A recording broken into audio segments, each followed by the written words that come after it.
नमस्कार सबाइके आमी मेनुका आमार चैनल हाता खुंती कड़ाईते आपनादेर सबाइके स्वागत। आज आमी बानिয়েছি অতি পুরনো দিনের একটা রান্না। এটা একটা সুন্দর নিরামিষ রান্না, খুবই সনাতনী রান্না। এটা অনেকের বাড়িতেই হয়তো করে থাকেন। মা ঠাকুমারা আগেকার দিনের মা ঠাকুমারা কিন্তু এই রান্নাটা খুবই করতো। তাই আমি আজকে সেই রান্নাটাই করেছি। আর যদি দেখতে দেখতে আমার এই রান্না ভালো লাগে, একটা অনুরোধ রইল, প্লিজ আমার চ্যানেলটাকে একটা লাইক, শেয়ার এবং সাবস্ক্রাইব করে দেবেন। আর স্কিপ না করে ভিডিওটা পুরো দেখার জন্য অনুরোধ রইল। চলুন তাহলে আমি কি করে বানিয়েছি সেটাই দেখাই। আমি এখানটা নিয়েছি 200 গ্রাম পনির নিয়েছি। আর এখানটা দেখুন পনিরগুলো আমি একটু চৌকো চৌকো করে কেটে নিয়েছি। আর আলু নিয়েছি মিডিয়াম সাইজের 2টো।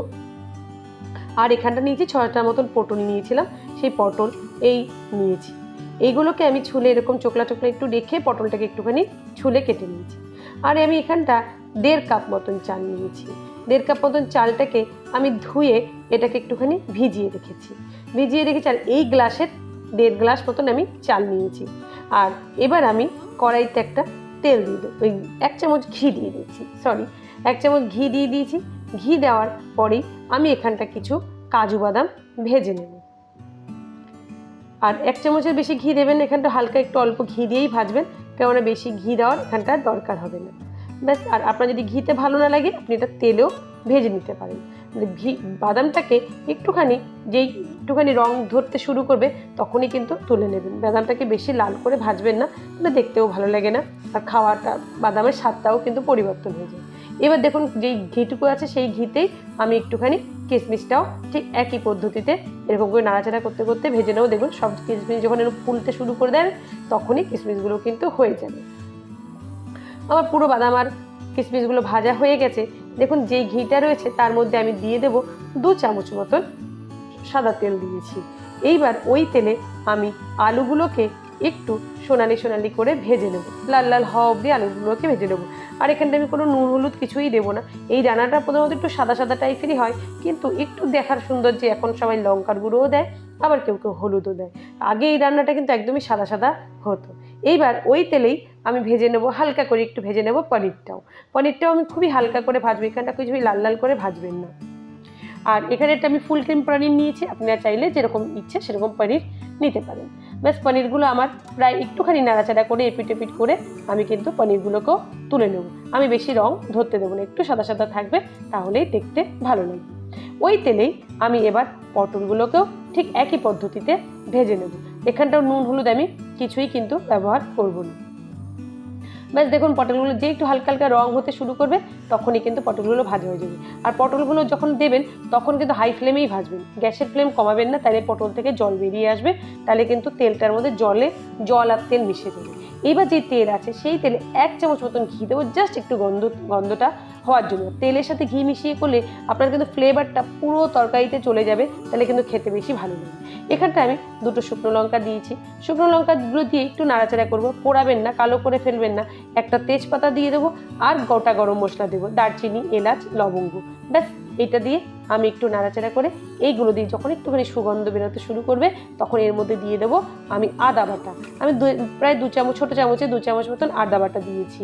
তাই সম্পূর্ণ নিরামিষ রান্না, তার জন্য এইগুলো কিন্তু একটু আদা বাটা এগুলো কিন্তু পরেই। আর একটু জল দিয়ে দেবো যাতে মশলাটা না কষায়, পুড়ে যায়। আর সবসময় জল দিয়ে কষানোর চেষ্টা করবেন, তাহলে মশলা কিন্তু পুড়বে না, স্বাদ গন্ধ সব কিছু ঠিক থাকবে। এই পর্যায়ে ঘরের কিছু গুঁড়ো মশলা দিয়ে দিলাম, 1 চামচ হলুদ গুঁড়ো, 1 চামচ জিরের গুঁড়ো, আর আমি এখানটা দিয়ে দেবো হচ্ছে ধনের গুঁড়ো। ব্যাস এইগুলো দিয়েই আমি কিন্তু ভালো করে মশলাটাকে আমি কষা। আর ধনে গুঁড়োটা আমি এখানটা 2 চামচ মতন দিয়েছি, জিরে 1 চামচ দিয়েছি, ধনে গুঁড়ো আমি 2 চামচ দিয়েছি। মশলাটাকে ভালো করে কষাবো। এই পর্যায়ে আমি দিয়ে দেবো 4টে কাঁচা লঙ্কা। ঝালটা এই রান্নাগুলো একটু মিষ্টি মিষ্টি হয়, সেরকম কোনো ঝাল হয় না, তাই আমি 1 লঙ্কাও চিড়ে দিলাম না, আস্তে আস্তেই দিয়েছি। মশলাটা যে কষে যাবে আমি জল ঝারিয়ে রেখেছিলাম সেই চালটা এবার এর ভিতরে আমি দিয়ে দেবো। চালটা দিয়ে আমি এটাকে ততক্ষণই ভাজবো যতক্ষণ না এর দেখবেন একটা সুন্দর গন্ধ বেরোতে শুরু করে, আর চালটা না পুরো একটা সাদা রঙের হয়ে যায়, কালার চেঞ্জ হয়ে যায়। চাল যদি ভাজাটা হয়ে যায় তখনই বুঝবেন যে চাল ভাজাটা আমার টোটালি হয়ে গেছে। ব্যাস এইবার দেখুন আমার পুরো চাল ভাজাটা হয়ে গেছে। এইবার আমি এখানটা যে পটল আলুগুলো ভেজে রেখেছি সেইগুলো দেবো। পনিরটা আমি এখনই দেবো না, কেননা দিলে বেশি নাড়াচাড়া করলে পনির কিন্তু ভেঙে যেতে পারে। আর এইগুলো একটু সিদ্ধ হওয়ার দরকার আছে, পনির তো খুব নরম, তাড়াতাড়ি সিদ্ধ হয়ে যায়। এইবার আমি যেই গ্লাসটায় চাল নিয়েছিলাম ঠিক সেই গ্লাসে ডবল জল নিয়েছি। আমি 1.5 গ্লাস চাল নিয়েছিলাম, তার 3 গ্লাস আমি জল নিয়েছি। সবসময় এটাই মাপের করবেন, যেটারই আপনি চাল নেবেন সেটারই ডবল জল নেবেন। আমি যেই গ্লাসটা নিয়েছি সেই গ্লাসটারই কিন্তু জলটা নিয়েছি। আপনি যেই জিনিসটা দিয়ে মাপবেন সেই জিনিসেরই ডবল জল নিলে এখানটা হয়ে যাবে। ব্যাস, এবার এটাকে একটু ভালো করে নাড়াচাড়া করে এই গরম জলের সাথে আমি কিন্তু এটা মিশিয়ে দেবো। জলটা কিন্তু গরম দেবেন, ঠান্ডা জল একদমই দেবেন না, তাইলে কিন্তু এটা চালটা কিন্তু শক্ত হয়ে যাবে, তাহলে কিন্তু ফুটতে সময় লাগবে, নরম হয়ে যাবে। তাহলে দেখুন গরম জল দিয়েছি তাড়াতাড়ি, তাই এটা ফুটে উঠেছে। ব্যাস, এবার এটাকে আমি হাই ফ্লেমে 5 মিনিট মতন কিন্তু রান্না করব। এখানটা কিন্তু গ্যাস একদমই কমাবেন না, এখানটা শুরুতে হাই ফ্লেমে আপনাকে ভালো করে নাড়াচাড়া করে একটুখানি নাড়িয়ে দিতে হবে, না রান্না করে নেবেন। এইবার এই পর্যায়ে আমি এর মধ্যে দিয়ে দেবো যে পনিরটা ভেজে রেখেছি, সেই পনিরটা এর ভিতরে দিয়ে দেবো। পনিরটা দিয়েও আমি একটু ভালো করে সব কিছুর সাথে মিশিয়ে দেবো, যাতে সব মশলার স্বাদ গন্ধটাও পনিরের মধ্যে ঢুকে যায়। আমি এরকম নাড়াচাড়া করে নেব। ব্যাস, আর যদি আমার চ্যানেলে আজকে কেউ নতুন সদস্য হয়ে থাকেন তাহলে প্লিজ আমার চ্যানেলটাকে একটা লাইক শেয়ার সাবস্ক্রাইব করে দেবেন। আর ফেসবুক থেকে যদি আমার রান্না দেখেন তাহলে প্লিজ আমার চ্যানেলটাকে ফলো করে দেবেন। আমি এটার মধ্যে এইবার দিয়ে দেবো স্বাদ মতন নুন। আমি এখানটা আমার স্বাদ মতন 1.5 চামচের মতন নুন দিয়েছি। একটু নুনটা আপনারা আপনাদের মতন চেখে দেখে নেবেন। আমি সবসময় বলি নুন আর ঝাল নিজের জীবের স্বাদের উপরে, সবাই কিন্তু সবার একরকম হয় না, কেউ একটু বেশি খায়, কেউ একটু নুন খায়, কম খায়। যেমন আমি একটু বেশি খাই, যেহেতু আমি কাঁচা নুনটা খাই না বলে আমি সবসময় তরকারিতে একটু নুন বেশি দেওয়ার চেষ্টা করি। ব্যাস, এইবার এটাকে আমি গ্যাসটাকে একটুখানি মিডিয়ামে করে আমি একদম লো ফ্লেম করে দিয়ে 5 মিনিট মতন আমি এটাকে রান্না করেছি। 5 মিনিট পর আপনাদের দেখাচ্ছি, ঠিক দেখুন জলটা কিন্তু একদমই শুকিয়ে গেছে। আর একটু যেই জলটা আছে এটাকে কিন্তু আমি আর একটু করে এরকম ঢেকে এটাকে আমি পুরোপুরি একদম করে, আর এটা একদম ঝরঝরে হয়ে যাবে, একদম এরকম গামাখা। যত ঠান্ডা হবে এটা একদম ঝরঝরে হয়, আর এটা খেতে খুবই ভালো লাগে। কখনো হয়তো আপনার সকালে বা রাতের ডিনারে আপনি কিন্তু এরকম খাবার করেই নিতে পারেন, বা কোনো অতিথি বা গেস্ট এসে যে আপনি নিরামিষ খায় তাকে কিন্তু এরকম পরিবেশন করতেই পারেন, বা যার নিত্য ভোগ হয় গোবিন্দর তাকেও কিন্তু আপনি এটা দিতে পারেন। আমি এখানটা 3 চামচ মতন চিনি দিয়ে দিয়েছি। চিনিটাও আমি বলবো আপনার স্বাদ অনুযায়ী দেবেন, আর যদি আপনি না খান তবুও এখানটা একটু দেওয়ার চেষ্টা করবেন, এটা একটু মিষ্টি মিষ্টি হয়, বা গুঁড়ো দিয়ে দিতে পারেন। ব্যাস, এইবার এটাকে আমি এরকম চেপে সব এক জায়গায় করে আমি কিন্তু এটাকে একটুখানি ঢেকে রান্না করব। এরকম চেপে দিয়েছি, আর এর পর্যায়ে আমি দিয়ে দেবো যে কাজু আর কিশমিশটা ভেজে রেখেছিলাম, সেই কাজু কিশমিশটা দিয়ে আমি এটাকে এখানটাও 2 মিনিট মতন একদম লো ফ্লেমে আমি এখানটাকে ঢেকে রেখে দেবো। 2 মিনিট পর দেখুন আমার এটা কিন্তু একদম সব কিছু সেদ্ধ হয়ে গেছে। আলু, পটল, পনির তো নরম, চালও একদম পুরোপুরি সেদ্ধ হয়ে গেছে। চাল যখনই সেদ্ধ হয়ে যাবে দেখবেন চালটা ফেটে যাবে, তার মানে চালটা সেদ্ধ হয়ে গেছে। আর এখানটা জলের পরিমাণ যদি বেশি ঠিক থাকে না তাহলে একদম সুন্দর এটা হবে। আমি যেই পরিমাণ জল বললাম সেই পরিমাণে দেওয়ার চেষ্টা করবেন, তাহলে কিন্তু ভালোই হবে।